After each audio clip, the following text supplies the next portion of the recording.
Jæja, þá er allt tæknimál komin á rétta stað. Góðan dag og velkomin á fyrsta mentamorgun ferðaþjónustunnar á þessu ári.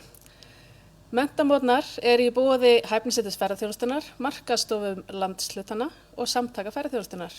Ég heiti Þuríður Aradóttir Brán og markaðsstofur Markaðsstofu Reykjaness og kem til með að fylgja ykkur hér í gegnum dagskrá dagsins.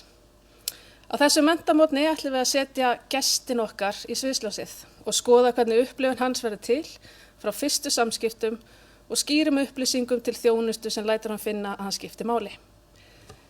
Án þess að tefja dagskrá frekar, langar mig að kynna inn fyrsta erindið í dag. Til okkar kominn hann Júli, the tour guide, eða Júlíus Freyr Theódórsson, með erindi sitt Skrokkur í sæti. Gerðu svo vel, Júlíus.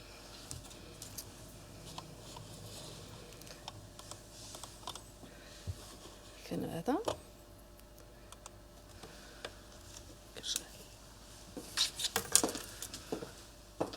Góðan daginn, fallega fólk.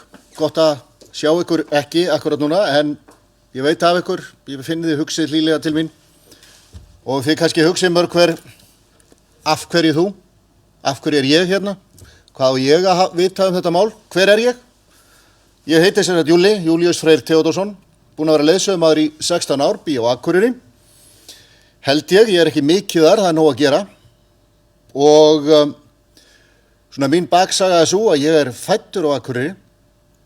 En pabbi á norðan, mamma á austan. Þannig að fyrstu árin ég á Akureyri.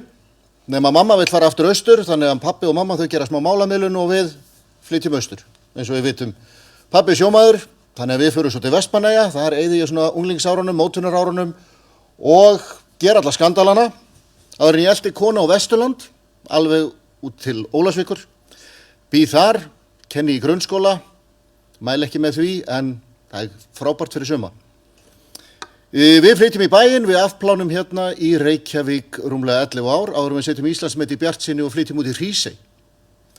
Og það var vissulega Íslandsmet í Bjartsýni, þannig að þess vegna fluttum við aftur inn á Akureyri, lokum hringnum. Þannig að þessi búseta kannski skapar rosalega stóran bakgrunn fyrir mig í leiðsögninni, að þegar ég að keyra með fólk, þá get ég sagt þegar ég átti heima hér, þegar ég átti heima hér og þegar ég átti heima hér. Og allstaðar einhver frændi eða einhver sem ég vann með eða jafnvel bjó með eða hvernig sem það var. Og það svona skemmtileg tenging við landið. Þannig að þetta svaraði svona nokkuð hver ég og hvaðan kem ég. En hvert ég að fara? Veit einhver hver hann að fara? Ég ætlaði í sjálfu sér aldrei að vera leiðsögumaður, en það sem gerðist var einfaldlega það. Ég byrjaði að ferðast með og afa í ferðafélagi Vopnafjarðar, bara sem smástrákur. Ég man eftir ég kom í fyrsta skipti að Dettifossi, þá var ég svona 5-6 ára og það eina sem ég man, við vorum að austanmegin, ég man eftir gráum steinum, háaðanum í fossinum, og því hvað ég var ofboðslega pirraður yfir því að afi skildi halda á svona í úlpuna mína og ekki leyfa mér að fara. Nú ger ég nákvæmlega þetta sama við mína gesti við Dettifoss, þannig að ég skil það.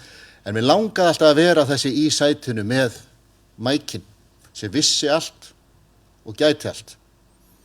Svo komst ég að því að leiðsögumenn þeir hvorki vita allt eða geta allt, en þeir eiga vissulega að hafa hæfnina til að vera sér út þessar upplýsingar. Og svo auðvitað, hérna eru smá upplýsingar eins og Instagramið mitt.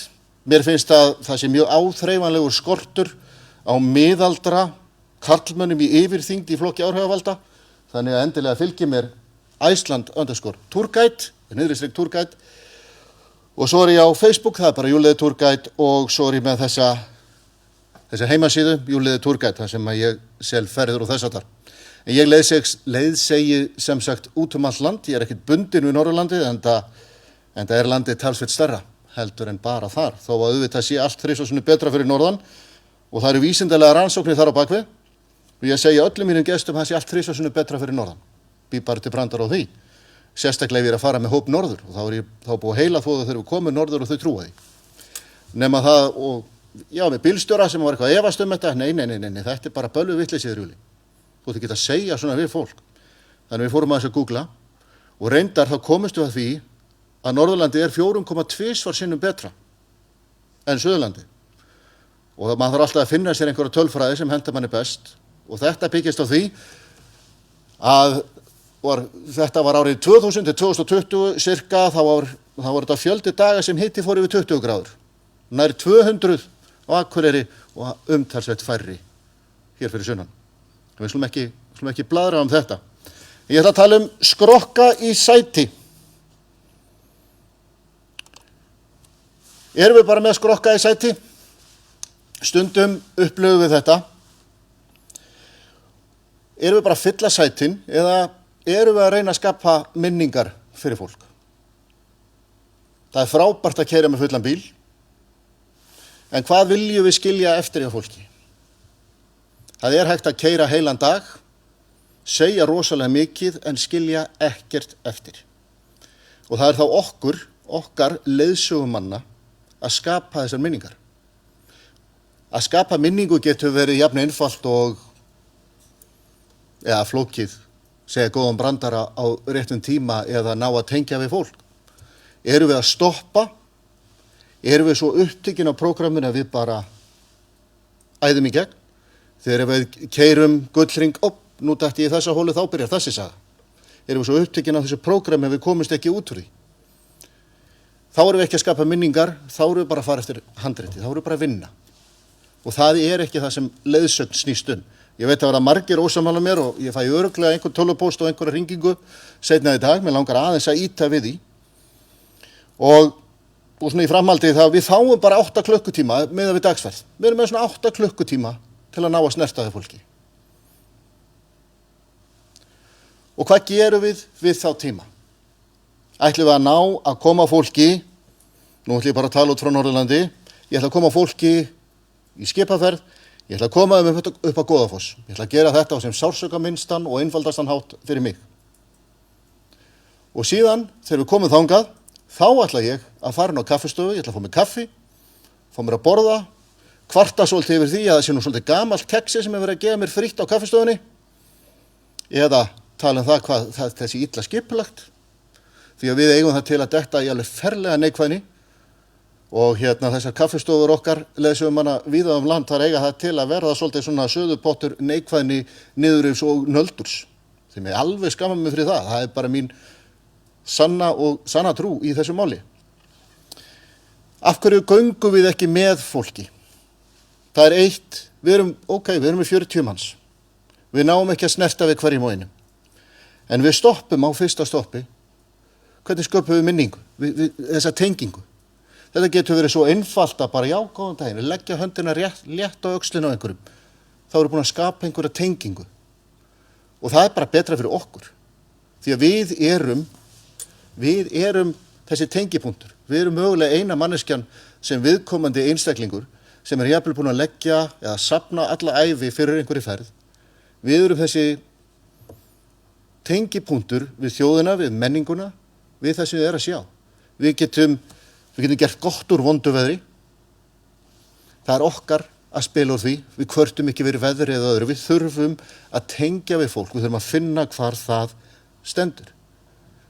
Og við lendum líka svolítið í því að við erum, við kunnum okkar handrit, við kunnum það bara nokkuð vel. Getum farið með það aftur á bak ef við þurfum. Orðrétt. En við erum ekki að segja sögur. Það stóra reynslan og við getum hafa gert eitthvað 100 sinnum, 200 sinnum, 300 sinnum.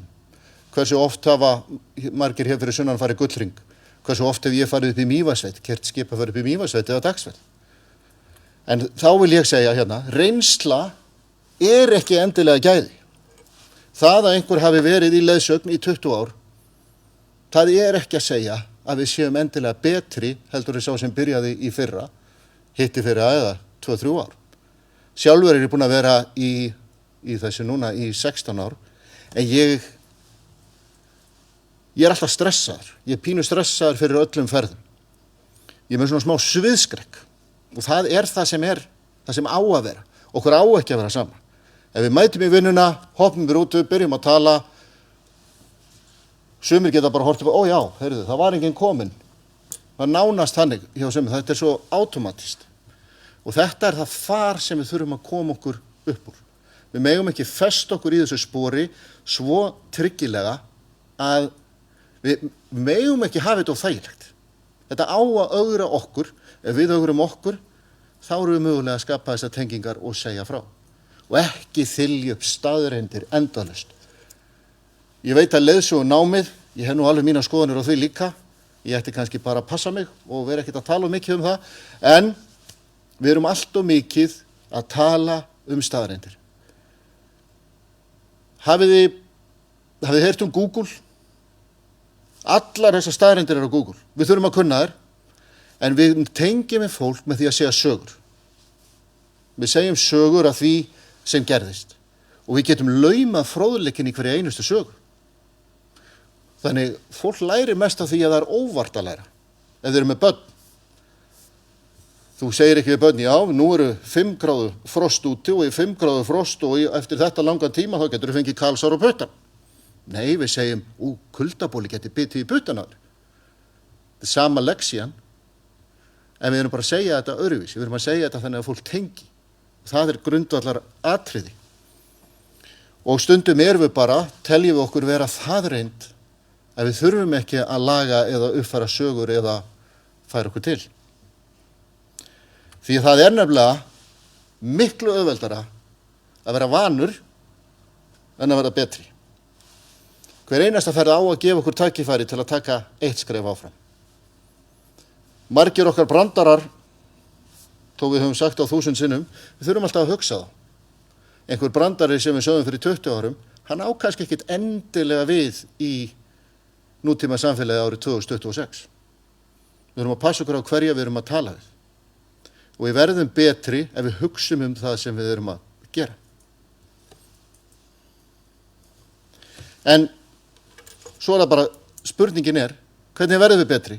Hvernig metum við það, hvort við verðum betri? Og þá erum við svolítið komin inn á skrifstofunar líka. Excel-skjölin sem að hálfferðarþjónustan er rekin á, einhverju hluta vegna, hvort það heiti Excel, Paxflow, bókun eða hvað sem það er. Það metur bara, er ég með mann í öll sæti, er ég með skrokk í bílstjórasæti, það er tjekk, skrokk í leiðsögumannasæti, tjekk. En gestirnir meta er ekkert að horfa á það, þeir meta þessa upplifun, er ég að fá upplifun út úr þessu. Og margir aðilar í ferðaþjónustu eru mjög fókuseraðir á gæðastjórnun, hvernig við stýrum öllu ferlinu sem best.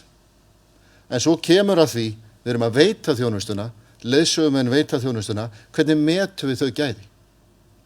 Hvernig eigum við að segja, ég getur óbúslega skemmtilegur á skrifstofu, en svo þegar ég kem út í rútu, þá er ég bara hundleiðilegur. Ég les ekki hópin, ég ger ekkert. Þannig að það er ákveðin áskorun í því að meta gæði leiðsögumanna fyrir þá sem að ráða leiðsögumann. Og ég vil bara hvetja ykkur til þess að skoða það, hvernig metum við gæði leiðsögumanna. Það er til alls konar kannanir, en það er svo erfitt að meta upplifun. Ég vil bara hvetja ykkur til að hugsa um það. En gestirnir meta þessa upplifun og þeir sem að fá góða upplifun og góða kynningu, þeir koma aftur. Við erum svolítið stundum í því að keyra þessa skrokkaði sæti, massa þetta upp, eins og við segir, massa þetta, já, hérna bara fyllum bílinn og við keyrum úr bænum. Hver á að gæta? Já, þessi laus, tökum þennan. Eða þessa, eða eitthvað. Skiptir ekki máli. Og svona í framhaldi, skrifstofnir að selja ferðina, en við leiðsögumenn, við eigum að skapa minninguna. Og þá kemur svolítið aftur en það sem ég sagði áðan, varðandi það, bara þetta litla. Þetta þarf ekki að vera stórt. Ég hef svolítið, mér var einu sinni lýst, þannig að eitt af mínum Íslandsmetum í bjartsýni var það að ég rak verslun í Hrísey. Það er náttúrulega alveg svo glórulausasta bjartsýni sem nokkru manni hefur komið til hugar. Nema það einu sinni, það lendi ég í því að ég var búið með baunadósinnar, græna baunir. En ég mundi að það voru gestir heima hjá okkur, það sem við bjöggum, þau höfðu keypt baunadós. Þannig ég segi bara bittu, ég hljóp heim þar sem ég bjó rétt hjá versluninni, ég æði inn í skáp, ég gríp baunadósina og ég sel hana bara aftur. Það var svona heilsuspillandi þjónustulund, því að heilsuspillandi þátturinn í því var náttúrulega sá þegar ég kom heim og þurfti að útskýra hvernig ég hefði selt baunadósina aftur, sem við ætlum að nota kvöldið. En þetta er allt að skapa minningar. Og til dæmis að skapa minningar, við getum gengið of langt í þjónustu, það er ekki það. Ég hef rankað við mér, sitjandi í stofusófanum heima við hliðina á konunum minni. Það er náttúrulega engin filter í höfðun á mér, þannig að ég hefði náttúrulega aldrei eftir að byrja á þessari sögu. En ég satt í stofunni heima, konan situr við hliðina á mér og ég er að brjóta saman þvott, bara svona eins og maður gerir. Nema það að ég átti ekkert í þessum þvotti. Ég var með prívatferð fyrir norðan og þar var afskaplega virðuleg frú frá New York, virðulegu lögfræðingur, nema það að það var ekki þvott á þessu hótelinu. Og þá var það fyrsta sem kom í hausinn á mér, jú, ég skal bara þvo þetta fyrir þig. Kom bara heim, nema það þarna undir miðnættið, þegar ég er að brjóta saman þvottin hennar, sem situr hliðin á konunum minni og ég er að brjóta saman, og ég er ekkert að grínast með þetta, ég er að brjóta saman einhverjum svona silki gestrengi með svona ísaumuðum upphafstöfum. Og ég hugsaði bara, hvað er ég að gera við mitt líf? Hvernig endaði ég hérna? Þetta er svona heilsuspillandi þjónustulund. En öll þessi litlu atrið, auðvitað þurfum að finna einhvern milliveg, ef við getum að vera hrædd. Það er ekkert að æða inn á okkur, veita örlítið ekstra þjónustu. Við erum að þjónusta fólk. Við erum ekki að vinna fyrir aðila A, B og C. Við erum að vinna fyrir aðila D sem er sá sem er með okkur. Við erum að vinna fyrir gestin. Þetta er ekki flóknar en það. Og við erum nú oft leiða hálsi fyrir að vera ekkert nógu alvarlegur í vinnunni. Ég er ekki nógu kannski kassalagaður og stífur. Ég er að segja mikið af sögum. Ég er að hlæja mikið. En ég vinn bara samkvæmt í mínum huga. Er þetta afskaplega einfalt þegar út af því kemur til að veita gæða þjónustu. Þá kom þessi setning, hvort það var Maya Angelou sem sagði þetta, bara svo við vitnum rétt í það. Því að fólk man ekki endilega hvað þú sagðir.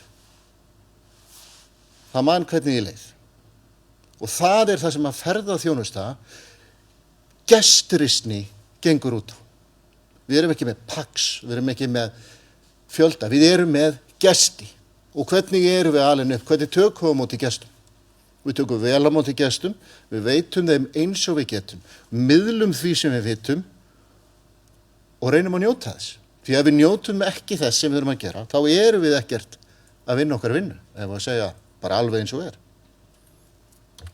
Og mér langar svolítið að minnast á þetta, ferðaþjónusta flytur fólk. Það geta allir flutt fólk, en leiðsögn á að hreyfa við fólki. Hún á að hreyfa við fólki. Og mér finnst það svona ákveðið lykilatriði. Því að það hafa alveg komið dagar þar sem ég man ekki eftir einum einasta gesti. Þar sem ég sótt farþeganir á Höfn.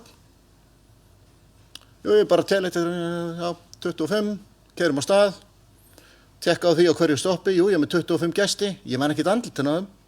Ef ég man ekki andlitin á þeim eftir daginn eða á öðru stoppi, er ég að fylgjast með? Er ég í vinnunni? Er ég bara að mæti vinnuna? Er ég bara að stimpla mig inn? Eða er ég að leiðsegja? Ef ég er að leiðsegja fólki, þá er ég að tala við fólk. Ég er að sambandi við hverja og eina manneski. Það er bara svo mikilvægt. Og þá manstu andlitin. Og ef ég kem heim og ég man ekki eftir andlitum af fólki, þá var ég ekki að leiðsegja. Ég var bara að fara með fólk milli staða. Það er nokkuð ljóst að strætóbílstjóri man ekki öllum andlitum sem komin í bílinn, því hann er að flytja það milli staða. En við eigum að vera að skapa minningar. Og við sköpum ekki minningar hjá fólki nema að við leggjum eitthvað af okkur í það. Ekki vera hrædd að vera pínulítið persónuleg. Það er alveg mín skoðun í því. En svo aftur á móti, dagana sem þú manst eftir gestunum, og þú farið sögurnar frá þeim, við lærum jafn mikið af gestunum ef við gefum þeim tækifæri og þau læra af okkur. Það er það sem skiptir svo miklu máli. Og gestirnir mun eftir, þá erum við ekki bara að flytja fólk, eins og séum með strætó, þá er ég leiðsögumaður, þá eru þið leiðsögumenn. Og það er, einhver skammar mig fyrir þetta, en þú vinnur ekki sem leiðsögumaður. Það starfar enginn sem leiðsögumaður. Þú ert leiðsögumaður ef þú ert að vinna í þessu. Ef þú ert ekki leiðsögumaður í þér, þá erum við bara að flytja fólk. Þá erum við ekki að leiðsegja. Og þess vegna vil ég bara segja, veldum að vera sá sem fólk man eftir. Ekki bara sá sem keyrði. Takk fyrir.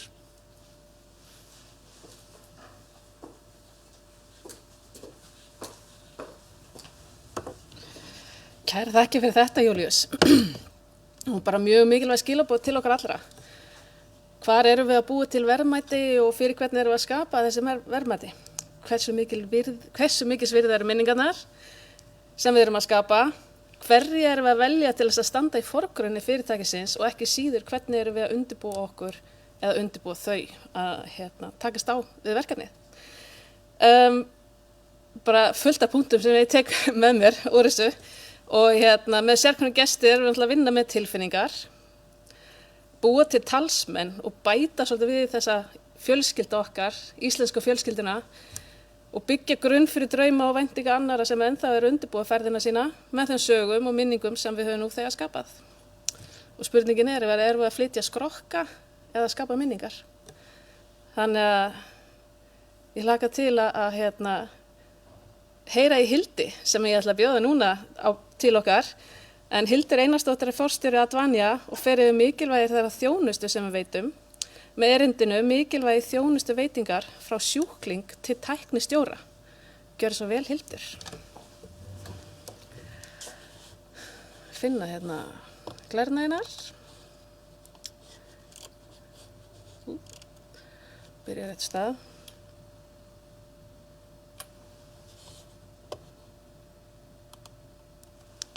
Gjörðu svo vel. Góðan daginn. Kærar þakkir fyrir að leyfa mér að vera með hér í dag. Ég heiti Hildur og ætla aðeins að fara með ykkur yfir mínar hugrenningar sem tengjast þjónustuveitingu og kannski svona þjónustuþróun og vöruþróun. En ég hef mjög mikil áhugamanneskja þennan málaflokk. Ég reyndar rafmagnsverkfræðingur í grunninn og það var alveg sanngjarnt fyrir ykkur að spyrja hvað hefur introvertaður verkfræðingur að gera með þjónustumál. En ég hef fengið tækifæri til að bæði búa og starfa víða heim í mjög ólíkum geirum, heilbrigðistækni geira og upplýsingatækni og þegar allt kemur til alls þá snýst þjónustuveitinga í mínum huga fólk eins og Júli var að koma inn á áðan. Þannig að vonandi get ég aðeins sagt ykkur svona frá mínum hugleiðingum í þessu. En ég er starfsmaður Advania og gekk til liðs við félagið fyrir tæpu ári síðan. Og við höfum verið á mjög svona stífri vegferð þegar kemur að þjónustuveitingu, skilgreina vel hvernig við þjónustum okkar viðskiptavini, hvernig við hlustum eftir þeirra þörfum og bregðumst við þegar vandamál kom upp og hvernig við mælum þjónustuveitinguna og upplifun viðskiptavina.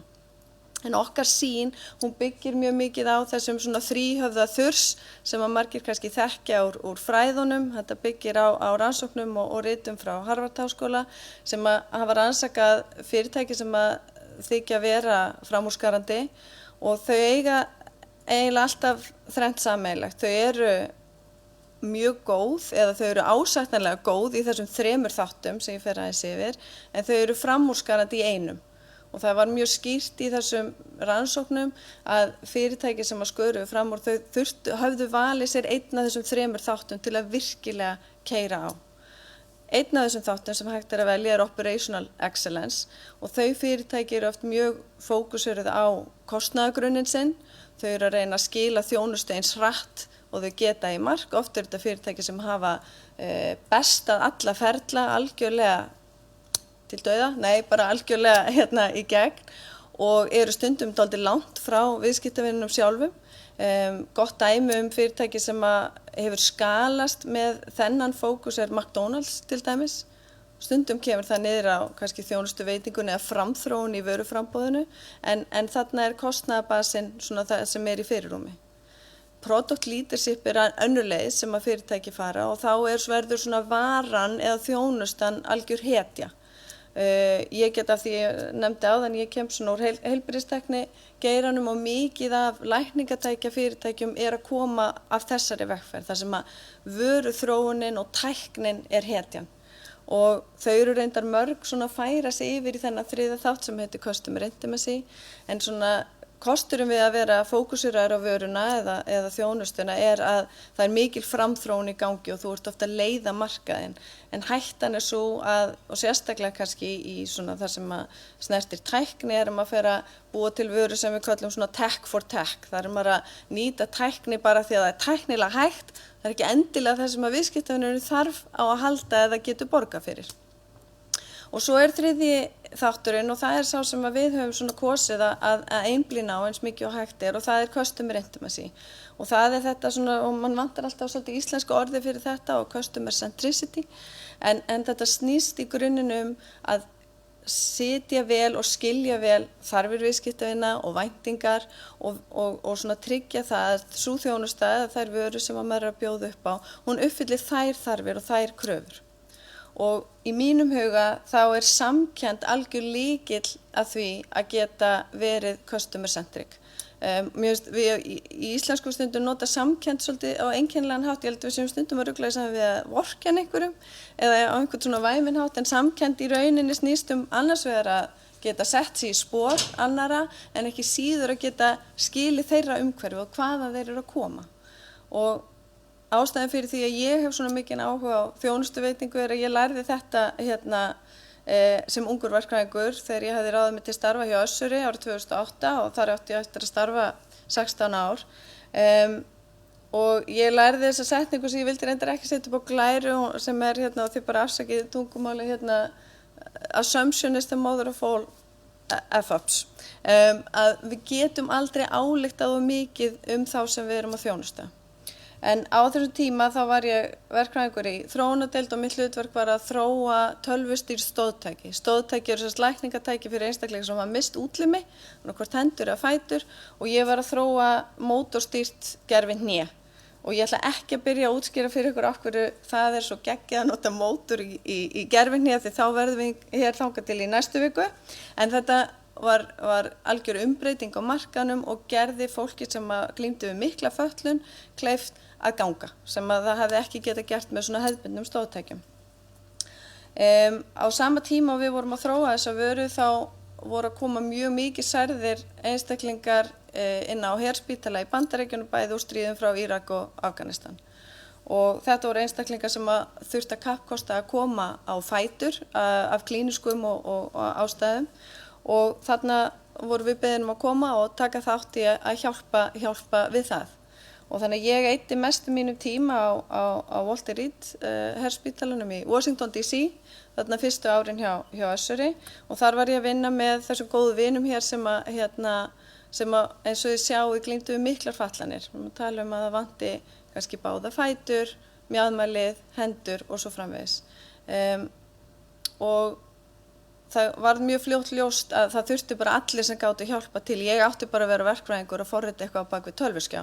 En svo þurfti bara fólk til að hjálpa til að koma þessum mönnum upp á fætur, þjálfa þá, hjálpa til í endurhæfingu og annað slíkt. Og þarna lærði ég allt, bæði rekstur á spítölum og stóðtækina en ekki síst bara mannshugan og hvað hann hefur mikil áhrif á bæði væntingar og svona framgang fólks.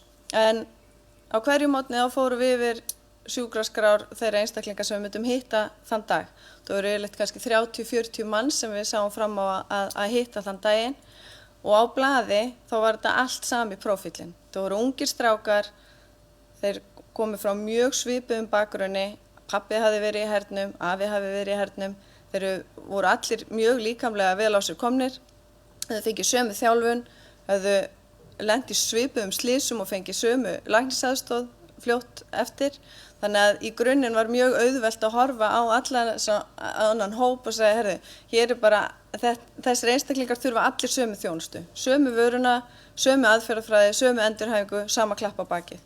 Og þetta lærði ég mjög fljótt að var alls ekki raunin, af því að á bakvið hvern og einn einstakling á þessum blöðum, þar var fólk með mjög mismunandi persónuleika sem hafði mjög mismunandi væntingar til endurhæfingarferilsins, var á mjög mismunandi stað andlega og það þurfti bara alltaf að endurskapa aðferðafræðina fyrir hvern og einn einstakling.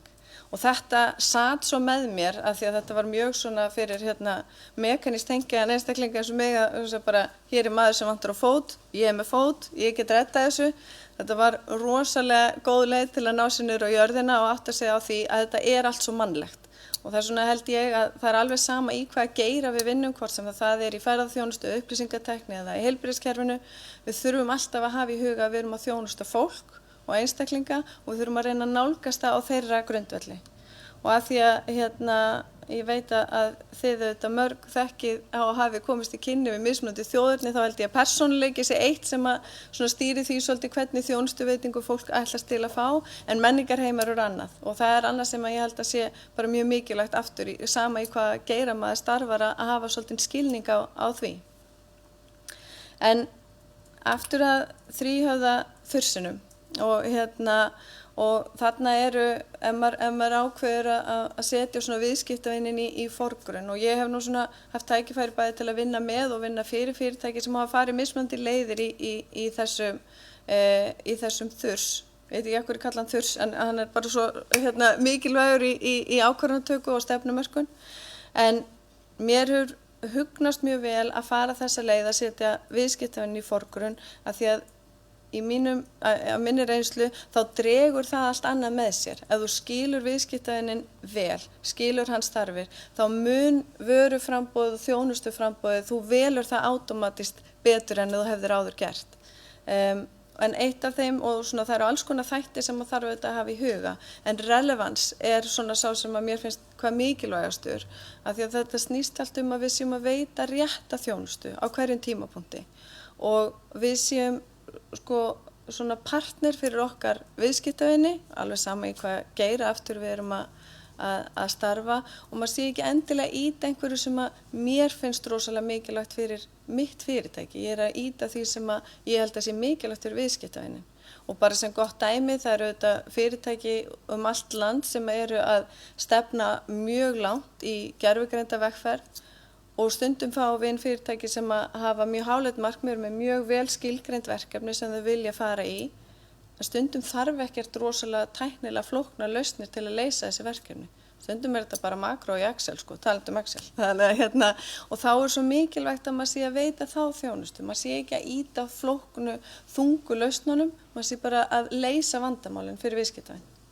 En eins og ég nefndi áðan, þá höfum við verið hjá Advania í svona þjónustuvegferð síðastliðin misseri, og það var svona þrennt sem var fókuserað á. Eitt var auðvitað bara að setja viðskiptavinin í forgrunn, annað var að tryggja það að innviðirnir inn í félaginu væru góðir og til staðar, þannig að það væri auðvelt að miðla upplýsingum milli teima, það væri auðvelt að nálgast rétta aðila til að bregðast við, og svo auðvitað að tryggja, og ekki auðvitað því að það ekki alveg sjálfgefið, en það mjög mikilvægt held ég í svona þjónustuvegferð að tryggja það að allir innan félagsins, sama hversu stórt eða lítið félagið allir finni til ábyrgðar að vera þjónustuveitendur. Og það bara einhvern veginn þannig að það ekki sjálfgefið. Það fullt af forriturum sem að vinnur hjá Advania sem að lítur ekki endilega á sig sem þjónustuveitanda. Þau eru að skrifa hugbúnað og sértækar lausnir, en leið og við fáum alla til að finna til ábyrgðar að við erum öll ábyrg fyrir því að upplifun viðskiptavina sé góð, þá náum við miklu lengra. Og ég hef mikinn áhuga á mælikvörðum og að vera vissum að það sem við séum að setja effort í og vinnu og tíma fólks í, að það skilir sér raunverulega sem virði til viðskiptavina. Og bara svona sem lítið dæmi að við settum okkur mjög háleit markmið varðandi svörunatíma, og ég held að fólk hafa nú svona þótt þetta kannski full háleit markmið á sínu tíma, en við sáum það að við gátum svörunatíminn gat farið niður 60% á mjög stuttum tíma þegar það var búið að virka allt félagið í að taka þátt. Og skilar það sér? Já, það skilaði sér strax í 12 punkta hækkun á NPS-skori, og svona í þessum NPS-fræðum þá að tala að 10 punkta hækkun, það svona gefið til kynna að félag sé í einhverju stórri umbreytingu. Það hafi einhver stór umbreyting átt sér stað innan félagsins, og yfirleitt krefst þess að það séu allir með. Og það sem að mér finnst kannski mikilvægast líka í þessu að þegar við mælum í starfsánægjukönnunum og þá erum við að spyrja okkar starfsfólk sko hvernig því líði á þessari þjónustuvegferð og hvort að það hafi rétt tól og tæki til að styðja sig en líka hvort það finni til ábyrgðar og fái svona feedback frá viðskiptavinum, þá eru þau skilaboð rosalega skýr og jákvæð og það það sem að mér finnst held ég bara svona best í þessu öllu þegar allir upplifa að þeir fái virði, bæði viðskiptavinurinn auðvitað en ekki síður starfsfólki af því að það miklu skemmtilegra að vinna þegar viðskiptavinurinn er ánægður. En fyrst og fremst þá í mínum huga snúast viðskipti alveg sama í hvaða geira þau eru að bera virðingu fyrir því að við erum öll að þjónusta fólk og þetta fólk sem kemur frá mismunandi menningarheimum, frá mismunandi bakgrunni, með mismunandi persónuleika og mismunandi væntingar og það okkar sem erum í þjónustu að tryggja það að við setjum fókusinn á að skilja viðskiptavinin og þjónusta þau eins og vel við mögulega getum. Og með því ætla ég bara að segja takk fyrir mig.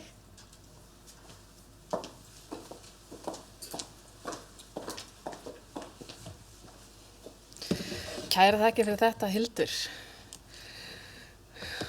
Og alltaf gott að láta minna sig á að það skiptir í rauninni ekki máli í hvaða atvinnugrein við erum á meðan við erum að vinna við fólki og þjónusta fólk. Af því að það á að skipta okkur máli að við séum að veita góða þjónustu. Þetta skiptir máli fyrir fyrirtækið, orðsporið og bara frekari framhald á lífi fyrirtækisins. En hverjar eru þarfir gestanna okkar og væntingar líka eitthvað sem að fyrirtæki þurfa klárlega að vinna í og skilja. Þannig að mikilvægt fyrir okkur sem vinnum við að þjóna þessar gesti, átt okkur á því hver hann hver eru væntingar þess mannlega sem við erum að vinna með og skilningur og mismunandi þörfum einstaklinga út frá fjölþjóðlegu umhverfi sem við vinnum í. Eru allir í fyrirtækinu meðvitaðir að hverju verið að vinna? Eða eru allir að vinna að sama markmiði? Eru við að veita rétta þjónustu?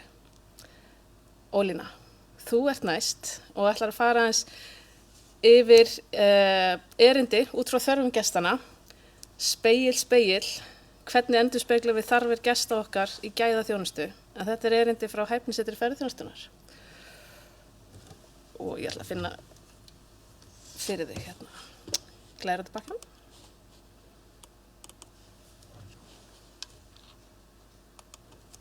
Gjör svo vel. Takk fyrir. Og takk fyrir að bjóða okkur að koma við hjá Hæfnisetrinu. Ég kannski byrja nú bara að segja því frá því en við erum sem sagt þróunarsetur fyrir hæfni og gæði innan ferðaþjónustunnar og allt sem við kemur hæfni, gæðum, fagmennsku og svo námi innan ferðaþjónustunnar eitthvað svona sem inn á okkar borðum. Og þar að leiðandi langaði okkur svolítið svona ræða hvað gestirnir sem við erum að þjónusta í ferðaþjónustunni eru að velta fyrir sér og hvað leggja ríka áherslu á.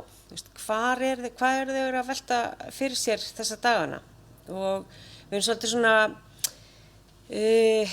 að vonast til þess að við förum svolítið úr því að skipta út svona, við ætlum að redda hlutunum yfir í það að allir eru bara upplýstir og meðvitaðir hvað ætlum að fara að gera, hvernig við ætlum að gera það og við séum svona í flæði með það að allt sé á hreinu og sjálfbærni sé rauninu hluti að daglegu takti hjá ferðaþjónustufyrirtækjunum.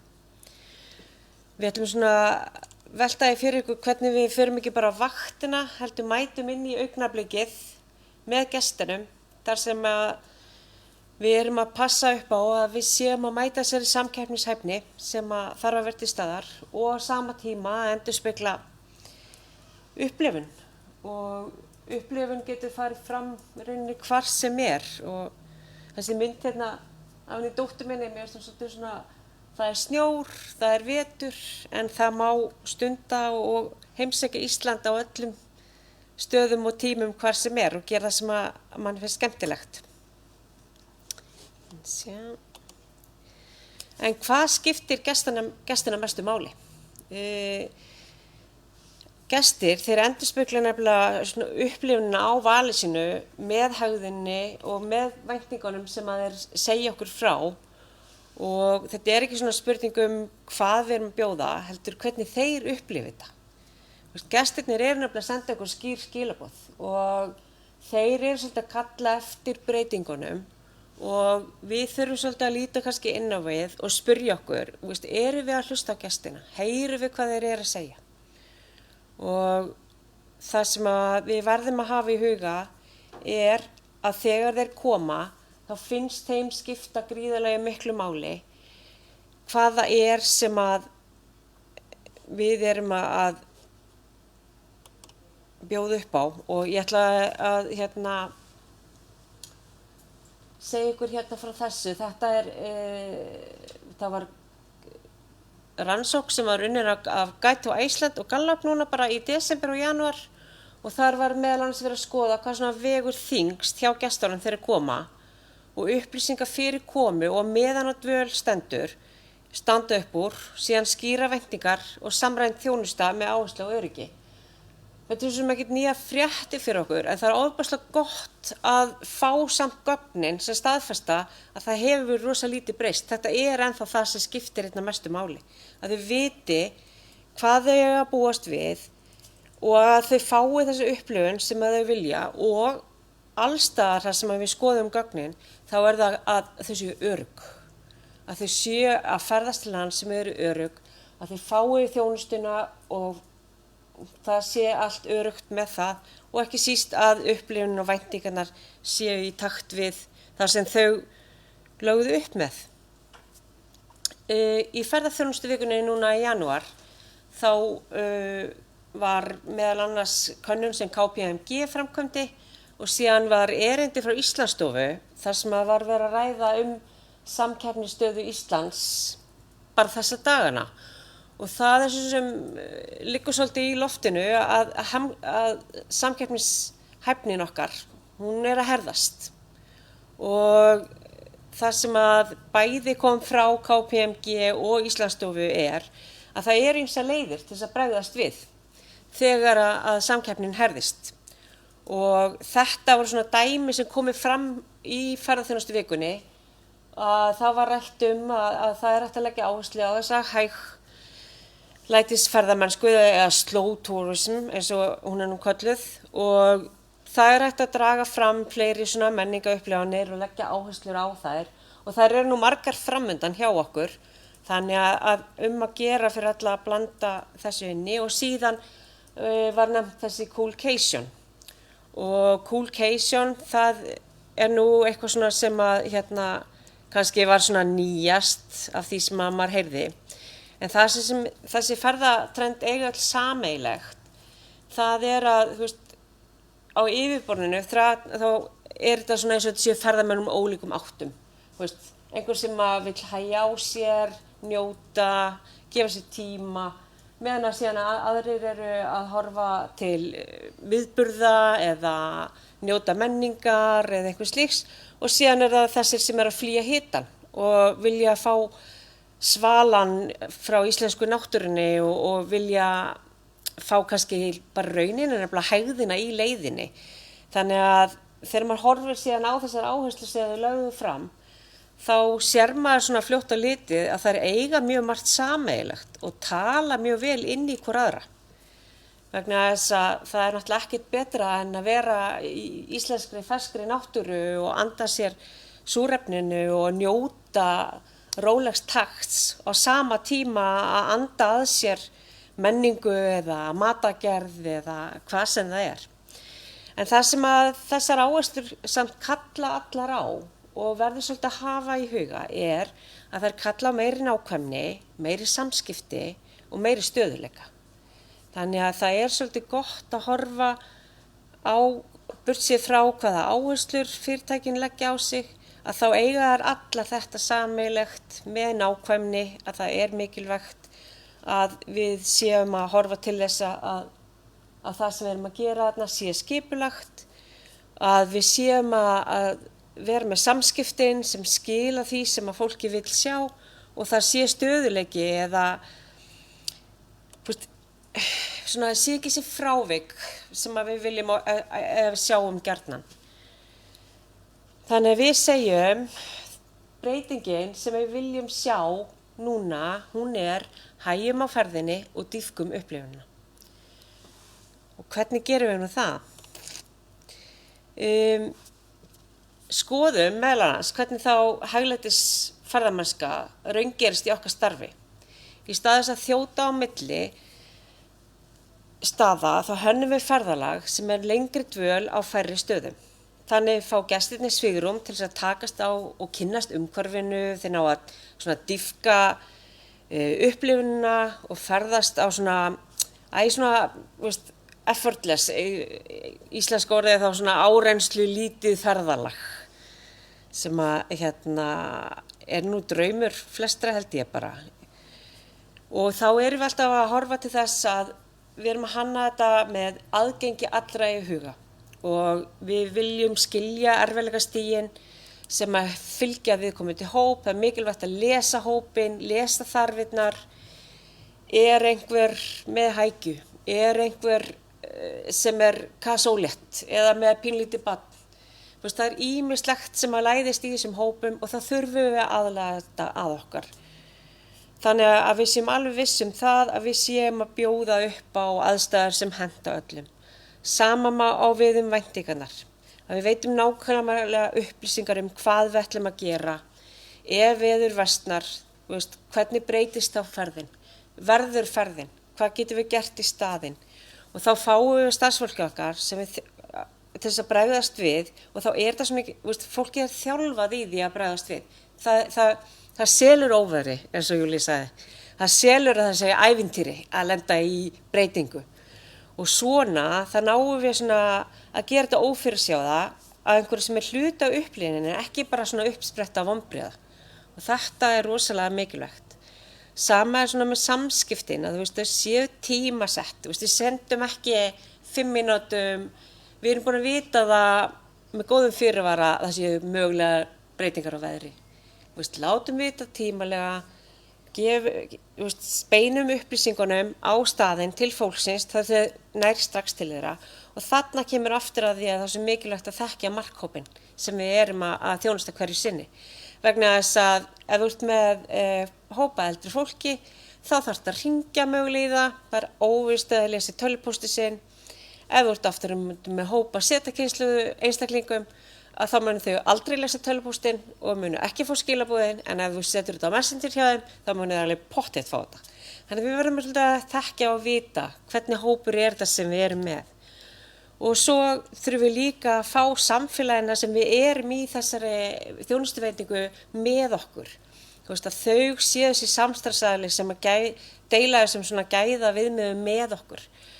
Þannig að menningin sem í kringu ferðina byggja á ró og fyrirsjáanleika og sveigjanleika.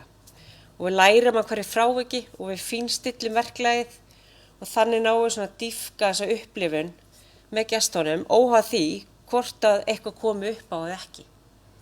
Þannig að endilega höfum það svona á bak við eyrað. Þegar við förum í svona ferðalög og við erum að horfa til svona hæglyndis ferðaþjónustu, þá verður þetta oft svolítið svona persónlegra og það sem gerist í kjölfarið það að frávikin verður svolítið sýnilegri. Og því svo mikilvægt að við hættum svolítið þessu viðhorfi að hlutirnir reddist, að því að í raun redding andstæða þeirra þjónustu sem við viljum vera að beita. Kerfið, verklagið og upplýsingarnar ekki bara eitthvað svona baksviss. Þetta eitthvað sem að mótar ferðalagið og gestina og þetta mótar líka bara vinnuumhverfi starfsfólksins okkar. Það rosalega mikilvægt að huga vel að starfsfólkinu okkar og því að gera að skapa starfsumhverfi sem styði fólki þannig að það þurfi ekki að grípa í þetta reddast. Af því að það kemur alltaf þetta eða hvað, mögulega reddast það nefnilega ekki. Við þekkjum alls svona, ég held að flestir hafa lent í svona óvissu ferð þjónustunnar þar sem þú ert með gest, hann spyr hvað gerir við ef að veðrið versnar og einn starfsmaðurinn hann fer og verður svolítið kreatífur og bara já við finnum út af þessu og þetta verður svona meðan að hinn starfsmaðurinn sem tala við, hann fer og hugsa bara ég þarf að leita í starfsmannahandbókinni og ég þarf að sjá hvað hún segir.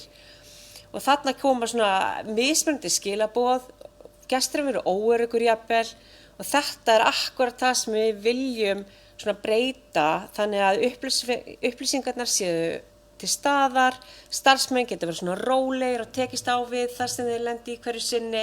Þeir eru ekki að slökkva elda, heldur þeir eru að halda áfram að móta svona heildræna þjónustu fyrir fyrirtækið og mæta þörfum allra gesta. Nú, við viljum svolítið, eins og við segjum, fara úr þessu hérna yfir í þetta hér. Við viljum að starfsfólki viti svarið og hafi aðgang að skýrum upplýsingum. Við viljum að stress þegar frávik verða breytist í öryggi að fylgja ferlum og leysa málum og upplifun gesta sé ekki háð heppni, heldur hún hönnuð og fyrirséð. En við hjá Hæfnisetri ferðaþjónustunnar, við leggjum mikla áherslu á það að efla annars vegar þá aðgang að fræðslu, fagmennsku og gæði í ferðaþjónustunni og inn á hæfni.is þar erum við með fjölbreyttar lausnir sem eru aðgengilegar öllum og eru án endurgjalds. Og Hæfnisetri það leggum ekki á sig í því að bjóða upp á lausnir sem eru þróar til að styðja við greinina þannig að hún getur brugðist hratt við og hún geti mætt þessu breytta samkeppnisumhverfi sem við erum svolítið að sjá núna og það kemur ekkert bara af því að það harðnandi samkeppni, það líka gríðarlega breytingar í tækni og við erum að fá fjölbreyttari hópa eins og Hildur kom inn á áðan. Þetta ekki bara menning, þetta líka þjóðernin, þannig að það ýmislegt sem við þurfum að hafa hugað. Ég ætla ekki að fara í hverju eina lausn, ég ætla bara svona benda ykkur á það að við búum yfir fjölbreyttum lausnum sem geta stutt við að hægt sé að mæta þessum breyttu þörfum. Nú, góð þjónusta gerist ekki af tilviljun. Við erum að hreyfa okkur frá því að vera þjónustu aðili sem að reyna sitt besta yfir að vera fagfólk sem veit hvað að gera. Framtíða þjónusta snýst ekki að gera allt fyrir alla, heldur að vera ekki réttu hlutina af öryggi. Þegar við vöxum með verkfærum okkar og nýtum þennan stuðning sem við höfum, þá búum við til vinnustað þar sem starfsfólki mætir ekki bara á vaktina, heldur mætir í augnabliki með gestinum. Og bara svona að lokum munið að kerfin, verklagi og menningin hluti af upplifun gestana, ekki láta upplifun gestsins vera háð heppni, hannið hana, sjáu þarfirnar fyrir og notið þau verkfæri sem í boði meðal annars frá Hæfnisetri ferðaþjónustunnar. Munið að góð þjónusta endurspeglar okkar eigin vinnubrögð þegar við hlustum á breytta þarfir gestana og mætum á fagmennsku, búið til ógleymanlegar upplifanir og þá hættum við þetta reddast og þetta fer að vera þetta text. Takk fyrir mig.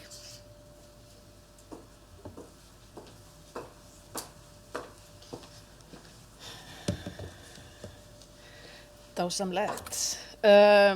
Takk fyrir að gefa okkur betri innsýn í verkfærin og það sem við getum unnið með og bætt í tækjabóksið okkar.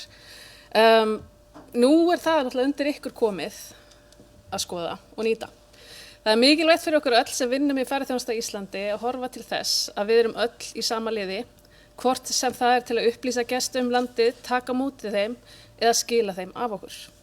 Upplifun þeirra byrjar þegar þau finna okkur við leita vöru, þjónustu eða ferð eða frá því að þau heyra landið sem áfangastað og þetta ferðalag endar ekki fyrir þau eru komin aftur heim.